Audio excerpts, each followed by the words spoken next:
The Steelers and the Bengals were supposed to be playoff caliber teams this year, and they absolutely do not feel like that right now. No, the Bengals feel just listless. I mean, we can't even rely on the defense, and they only can do so much anyways. And it's just, but this offense can't. I mean, it's toothless. I mean, not only just plays that are down the field and everything, even underneath throws. If Burrow has to move just even a step back, and he feels like, okay, I have to throw this with a little bit of oomph, they can't accomplish that. No. So everything has to be pristine, and they're not. No, it's just tough. I will say this: rewatching that game and rewatching a few Titans defense game, because they're legit, is that like Jeffrey Simmons should be up there for defensive player of the year. Like, he's on the short list right now. He is playing phenomenal football right now. I was going to say that the play we're seeing from the Bengals offensive line is uncertain to be the least. Or just, yeah. They're I like that. Uncertain is perfect. Jeffrey Simmons is playing at an extremely high level, but that still doesn't make me feel much better about what we're seeing from the Bengals offensive line. And what we're seeing from the Bengals right now, who are 31st in the NFL in offensive success rate, by the way, the Cincinnati Bengals, a team that's been one of the best offenses in the league for the last 2 or 3 years. They're 31st in offensive success rate. What we're seeing right now is how fragile of a construction this Bengals team had. Like, if their quarterback can't play like one of the 5 best players in the league, you really realize what the supporting cast actually is made up of.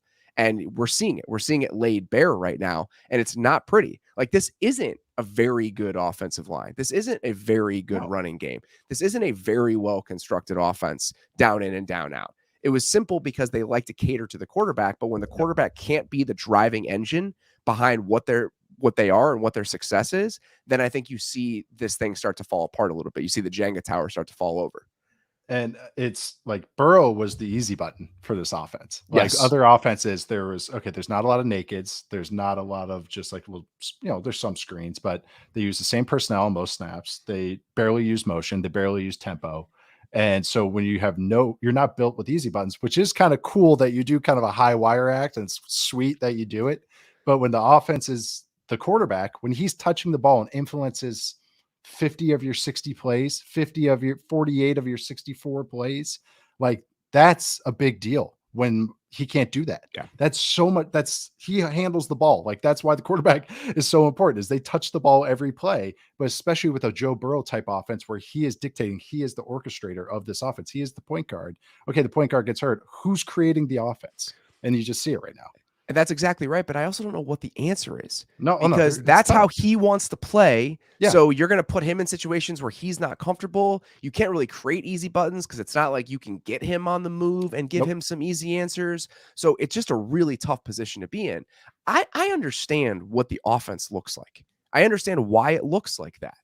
I don't understand why the defense is playing as poorly as it is. Yeah. They're 26th in defensive success rate right now. Titans had 23 first downs in this game.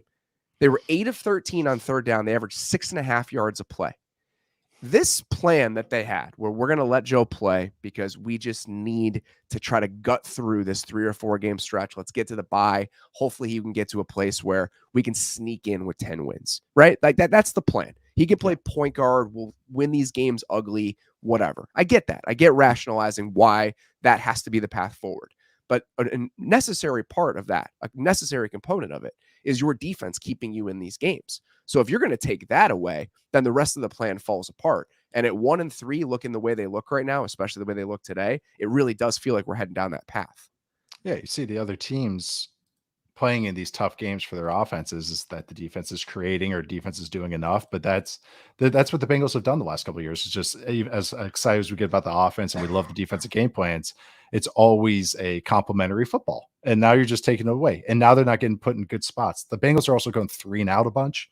So that's just exhausting for these defenses time and time again. And they're not getting in good situations. It's just, they took out the bottom card.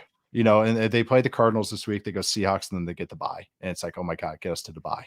Like that. That's what it kind of just feels like for them. Hopefully, maybe they can do something, get a little bit of life against the Cardinals, but it's just like, it's tough. It's tough.